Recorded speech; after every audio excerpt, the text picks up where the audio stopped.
تو اس جنگ بدر میں ایک واقعہ بڑا عجیب ہوا جو آپ حضرات کی خدمت میں عرض کرنا ہے کہ آپ صلی اللہ علیہ وسلم ایسے ہی اپنے خیمے کے باہر تشریف فرما تھے، چونکہ 12,000 کا صحابہ کرام کا مجمع تھا اور زخمی بھی تھے، تو افراتفری ایک مچی ہوئی تھی۔ تو ایک صحابی رضی اللہ عنہ تیزی سے آئے اور ان کے پاؤں میں بڑا موٹا چمڑے کا جوتا تھا، اور انہیں پتہ ہی نہیں چلا کہ آپ صلی اللہ علیہ وسلم نے اپنے پاؤں مبارک پھیلائے ہوئے ہیں۔ تو وہ دوڑتے ہوئے آئے اور ان کا پاؤں آپ صلی اللہ علیہ وسلم کے پاؤں مبارک پر آ گیا، جس سے آپ صلی اللہ علیہ وسلم کا پاؤں مبارک روندا گیا اور آپ کو اس سے تکلیف ہوئی۔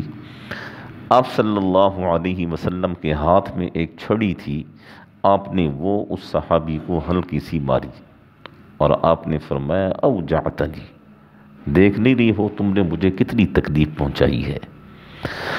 تو وہ صحابی رضی اللہ عنہ شرمندہ بھی ہوئے، پریشان بھی ہوئے کہ میری وجہ سے آپ صلی اللہ علیہ وسلم کو تکلیف پہنچی ہے۔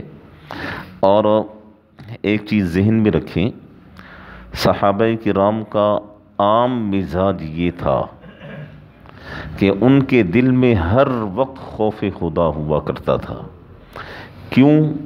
اس لیے کہ صاحب وحی ان میں موجود تھے، اور صحابہ کرام ہر وقت لرزاں اور ترساں رہا کرتے تھے کہ کہیں ہم سے کوئی جرم اور گناہ نہ ہو جائے اور ہمارے بارے میں کوئی آیت نازل نہ ہو جائے۔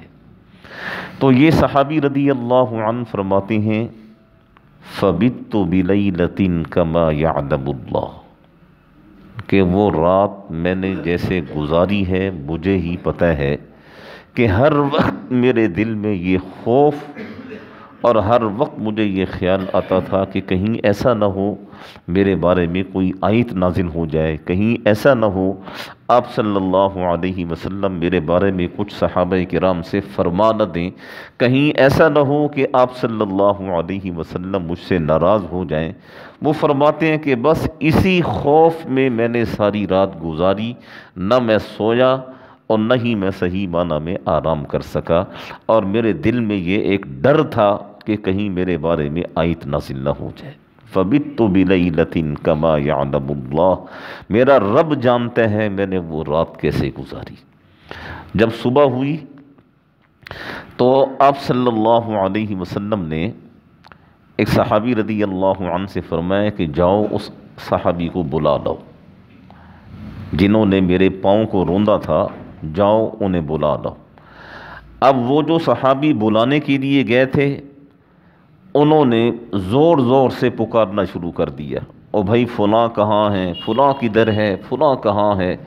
تو یہ صحابی رضی اللہ عنہ جنہوں نے پاؤں مبارک کو روندا تھا، یہ فرماتے ہیں کہ جیسے ہی میرے کان میں آواز پڑی کہ میرے نام سے پکارا جا رہا ہے تو میری پریشانی اور زیادہ بڑھ گئی اور میرے پاؤں سے زمین نکل گئی کہ ہو نہ ہو میرے بارے میں کوئی آیت نازل ہو چکی ہے جس کی وجہ سے مجھے بلایا جا رہا ہے۔ تو یہ صحابی فرماتے ہیں کہ میں نے ہمت کی اور میں نے اس شخص سے کہا کہ وہ میں ہوں۔ تو اس صحابی نے کہا کہ چلو تمہیں اللہ کے رسول بلا رہے ہیں۔ یہ صحابی رضی اللہ عنہ فرماتے ہیں فَانطَلَقْتُ وَأَنَا مُتَخَوِّفٌ، کہ میں قدم اٹھا رہا تھا لیکن میرے دل میں خوف ہی خوف تھا کہ پتہ نہیں میرے بارے میں آیت نازل ہوئی ہے، پتہ نہیں میرے بارے میں آپ صلی اللہ علیہ وسلم کیا فیصلہ فرمانا چاہتے ہیں، یا پتہ نہیں مجھے یہاں سے نکالنا چاہتے ہیں۔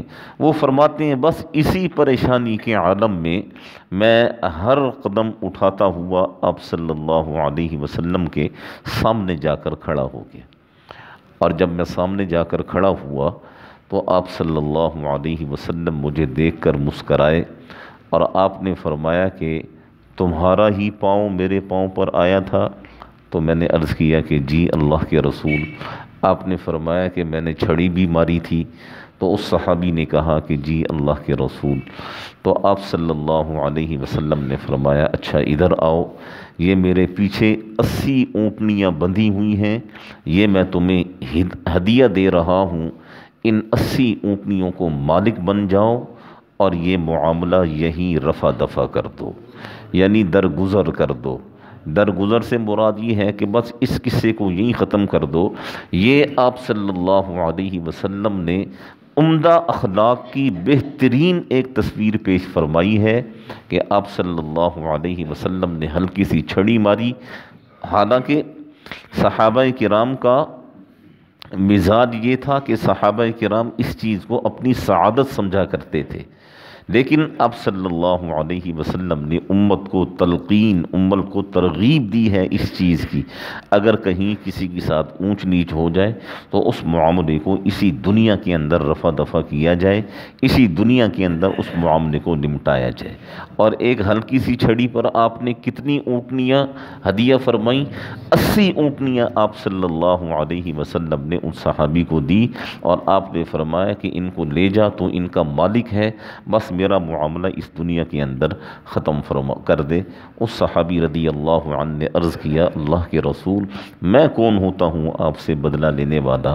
لیکن آپ صلی اللہ علیہ وسلم نے فرمایا کہ نہیں، ہم ہر وہ کام ایسا کریں گے جو قیامت تک آنے والی میری امت کے لیے حجت اور دلیل بن جائے۔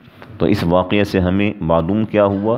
اس واقعے سے ہمیں معلوم ہوا کہ انسان کو بہترین اخلاق کا مالک ہونا چاہیے۔ یاد رکھیں، آپ نمازی ہیں، آپ متقی ہیں، آپ پرہیزگار ہیں، آپ ہر سال حج کرتے ہیں، آپ ہر سال عمرہ کرتے ہیں، لیکن آپ کے اخلاق نہیں ہیں، آپ بالکل زیرو ہیں۔ ساری کہانی اخلاق پر آ کر رکتی ہے، یاد رکھیں۔ اخلاق نہیں ہے تو کچھ بھی نہیں ہے۔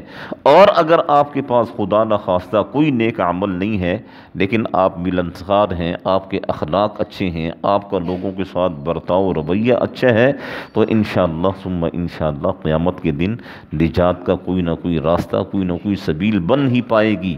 لیکن اگر اخلاق نہیں ہے تو پھر آپ بالکل زیرو ہیں، پھر قیامت کے دن بڑا معاملہ پھنس جائے گا۔ اخلاق پتہ کیا ہے؟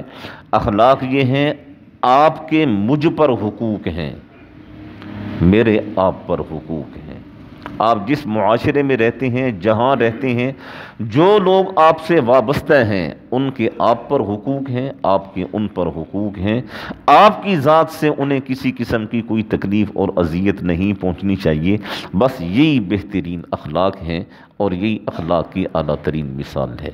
دعا فرمائیں اللہ جل شانہ ہم سب کو صحیح معنی میں سمجھنے کی، صحیح معنی میں عمل کرنے کی توفیق نصیب فرمائے۔